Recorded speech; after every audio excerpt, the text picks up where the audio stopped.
సమస్య ఏం లేదండి. డీఎస్సీ పోస్ట్ పోన్ అని కావాలి. మేము ఆల్రెడీ 3 నెలలు కాంగ్రెస్ గవర్నమెంట్ కోసం తిరిగినాం. మా టైం అంతా అక్కడ వెచ్చించి మా కాంగ్రెస్ గవర్నమెంట్‌ని నిలబెట్టుకొని పోస్టులు పెంచుతారనే ఒకే ఒక ఆశతోటి రేవంత్ అన్న సారథ్యంలో నడవాలని చెప్పేసి అంత కష్టపడి గెలిపిస్తే ఈరోజు మా పొట్టల్ని కొడతారనే విషయం అయితే అర్థం కాలేదు మాకు. ఈరోజు కనుక అదే జరిగి ఉండుంటే ఆ రోజు నెక్స్ట్ క్యాడర్లో ఉన్న బీజేపీని గెలిపించుకునే ప్లాన్ చేసేవాళ్ళం. ఇది ఇలాంటి పరిస్థితి వస్తుందని అనుకోలేదు. ఫస్ట్ థింగ్ అది. డిఎస్సికి ప్రిపేర్ అయ్యేటోళ్ళు మిగతా గ్రూప్ 2 వీటన్ని గురించి పక్కన పెడితే డిఎస్సి ప్రిపేర్ అయ్యే వాళ్ళు చాలా మానసికంగా చాలా ఇబ్బంది పడుతూ ఉంటారు.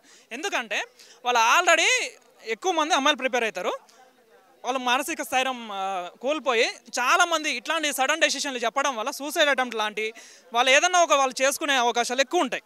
First thing. నెక్స్ట్ నా దగ్గర ఉన్న ఒక మనిషి, నా ఫ్రెండు 3 రోజుల నుంచి చెప్తుండే నాకు మంచిగా అనిపించట్లేదురా, ఏదో ఒక తేడా కొడుతుంది సంథింగ్ ఇట్లా అట్లా అని చెప్పేసి. అసలు 1 మంత్ పోస్ట్పోన్ చేయడం వల్ల వీడికి వచ్చిన నష్టం ఏందనేది విషయం అయితే అర్థమవుతుంది. First thing. ఇన్ని రోజులు ఇవాళ కొత్త జరిగే పోస్ట్పోన్ అయితే కాదు. ఇక్కడ మన తెలంగాణలో అనేది పోస్ట్పోన్ అనేది అలవాటే. గ్రూప్ 2 అనేది 4 టైమ్స్ చేసారు. వాళ్ళు 4 టైమ్స్ చేసినట్టు వాడే అడుగుతున్నప్పుడు ఒక్క నెలలో మేము అడగకూడదా? ప్రతిసారి పోస్ట్పోన్ అడుగుతున్నారు. వీళ్ళు ఏదో ఉత్తమంలాగా మాట్లాడుతున్నారు, ఏదో విద్యా వ్యవస్థ కోసమే పుట్టినట్టు. 16,000 ఖాళీలు ఉన్నాయని చెప్పేసి అంతగా కాన్ఫిడెంట్గా మాట్లాడినాడు. మరి దీంట్లో యాడ్ చేయొచ్చు కదా. మేమేమడుగుతున్నాం, అప్పటికి కూడా ఈ పాయింట్ రైజ్ చేయట్లేదు. కేవలం మాకు 1 మంత్ పోస్ట్ చదువుకునే ఛాన్స్ ఇస్తే చాలు.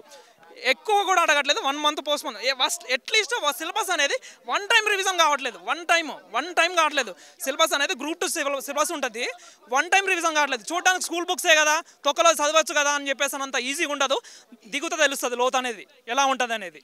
టెట్కి డిఎస్సికి సంబంధం ఉండదు. కొన్ని యాడ్ అవుతూ ఉంటాయి. అవి ఇవి కమెంట్ చేసి చదవడం అనేది అంత ఈజీ అయిన ముచ్చట కాదు. దయచేసి రేవంత్ అన్న మీకు దండం పెడతా. ఇప్పటికే చాలా ఎక్కువ చేసిరు. ఎవ్వరు ఏది అఘాయిత్యం చేసుకోకముందే దయచేసి మమ్మల్ని కొంచెం కన్సర్న్ చేసి వాయిదా చేయండి.